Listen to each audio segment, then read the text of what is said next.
But we begin with midterm elections and changes you must know. Joining me to discuss this is Lisa Derrick, who is Chief of Staff for one of Brooklyn's elected officials and an officer for one of Brooklyn's best-known political clubs. Lisa, welcome to Brooklyn 45. Thank you, Sam. What's this I'm hearing about a two-page ballot? Oh, yes, that's one of the significant changes in the election for November 6th. Because there's so much information that it needs to go onto the ballot, they have not only had one page, but there's a second page that's attached to it by perforation. It includes information for all of the elected officials in the different languages. It also includes 3 proposals that a voter would have to vote on, in addition to instructions. So that's a lot of information, and it could not fit on one page. Mm-hmm. The most important thing to know about this is that the voters, when they're coming in, they're the ones who has to separate the 2-page ballot. Oops, yes. The poll workers are not allowed to do that. So we want to make sure that they understand what's coming.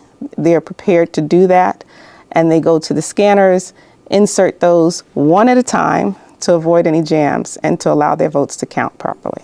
Do you think this will frustrate any voter to the extent that they may decide, look, I don't want to do all of this? It shouldn't frustrate them. A voter should, one, when they're coming to the polls, know what they're voting for, right? That's the first thing. They should prepare themselves to know what they're voting for. They should also know where their poll site is, and it's preferred that they know what their table is, their election district within the assembly district. If you have that information, it would be a breeze for you to get in and get out. Everything else stays the same on how you vote. You make your selections. The only difference is you take those 2 pages, just snap them apart, and you go and insert them in the scanner. This is a big election. People have been looking forward to this for a while. But what about those people who have not voted before, who are hearing all the hoopla about you got to vote this time, and they don't know where to vote? How do they get this information? Well, yes, they certainly can go to the Board of Elections, the website, or they can call the Board of Elections, the New York City Board of Elections. And they can go to a tab on the website that is for voters. There's a very comprehensive website that the Board of Elections has. They've improved year after year after year, making it simple for all parties that are involved, the voters, the poll workers, etc., and the candidates as well. But if they go to that website and they select for voters, there's an area where they can identify where they're going to vote. And I think that the link is it says New York City Poll Site Locator.com. But that link is on the New York City Board of Elections website. You plug in your address and it tells you exactly what your location is. It also tells you what election district table within the assembly district that you are allowed to vote. You've been a poll worker for a long time. Well, for about 4 or 5 years. Yes. That's a long enough time. Yes. What is your experience? The experience of being a poll voter, of being a poll worker. A poll worker. Yes, the experience, your experience. So what I do is I am a coordinator at the poll site. So I manage one of the poll sites that people come to vote in, which is in my district. I try to make sure that everybody who comes in has a good experience. A lot of people who come in, they come in not knowing where they're supposed to go to vote. This is a big challenge. This is why I say that's one of the first steps to make your process a smooth one. Know where you're supposed to go to vote. Another large challenge that we have is people who come in, there's a language barrier. The district that I work in, we have a lot of Haitian Creole speakers. And unfortunately, that's not one of the languages that the New York City Board of Elections allows to be translated. In the past, that is how it's been. But to my understanding, there may be some sites, and we don't know which yet.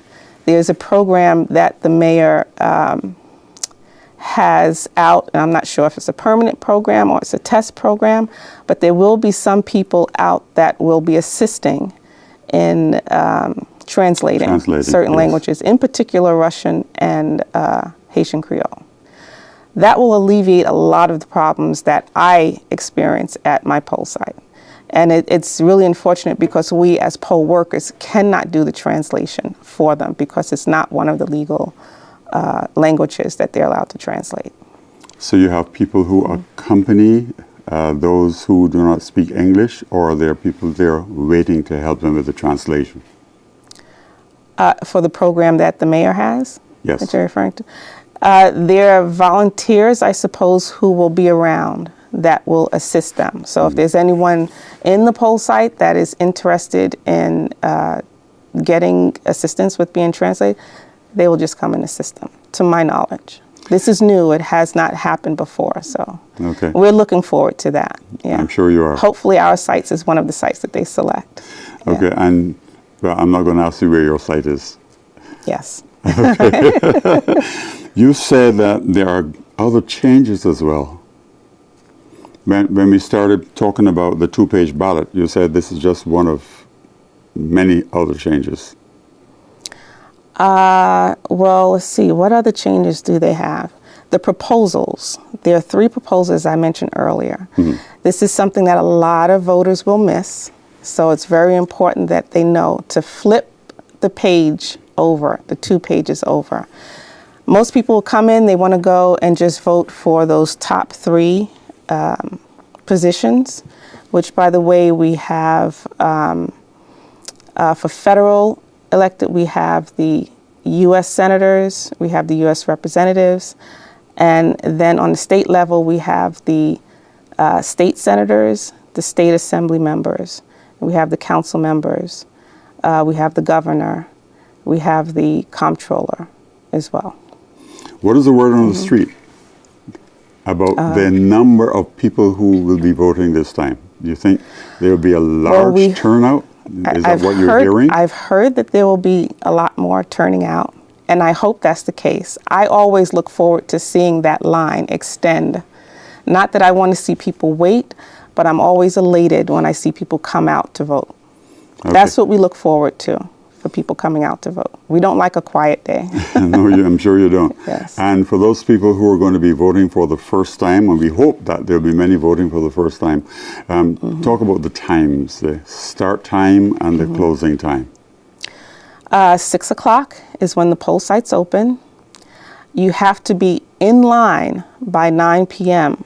in order to allow your vote to count. If you come after 9 p.m., and you're outside of the polls, that may be fine as long as you're standing on the line. Okay, you have people who will be checking to see if they're online. There are police officers Oops. who are supposed to stand at the end of the line so they know Yes. who's the last person on the line. Yes. Go on. There's one other thing that I wanted to emphasize, because this is a very important issue regarding affidavit ballots. We have a lot of people in the city who are losing their votes due to affidavit ballots. If you have a voter come into a poll site and they see that their name is not listed on the registration list, they may ask for an affidavit ballot. When they ask for affidavit ballot, we'll give them an envelope. If they don't complete everything on that envelope that is necessary, the vote will not count. And we lose a lot of votes that way. More than half sometime of the votes are lost because people are missing some of the steps on the envelope. So I urge everyone to take their time in filling that out if they are preparing an affidavit ballot. Complete everything and go to your correct poll site, because if you're not going to your correct poll site, you decide you want to go to Brooklyn when you're really supposed to go to Queens and just say, I want to ask for an affidavit ballot, that's not going to work as well. So to get the affidavit ballot, you have to go to your correct poll site. To your correct, well, no, to vote and vote through the scanner, you should be going to the correct poll site where you should find your name in the book. Okay, some people may not find their name in the book. This is something else that is also fairly new. If you have not voted in, let's say, the last 2 years, they will start purging your name, but they will notify you that you are an inactive member. They don't permanently purge it, but they notify you that you're an inactive member, and you have to, within a certain period of time, correct that in order to get your name back on the registration book. So Okay. Date for election? November 6th. November Yes. 6th. You hear that? November 6th. You should be voting. Thank you, Lisa Derrick. And you heard from Lisa Derrick telling you what you ought to look out for in this midterm elections. You can watch this program on our YouTube site, youtube.com. And please visit our Facebook page, like us, and post your comment about anything you just heard here, or on our Snapchat page. On behalf of our Brooklyn 45 team, I'm Sam Tate.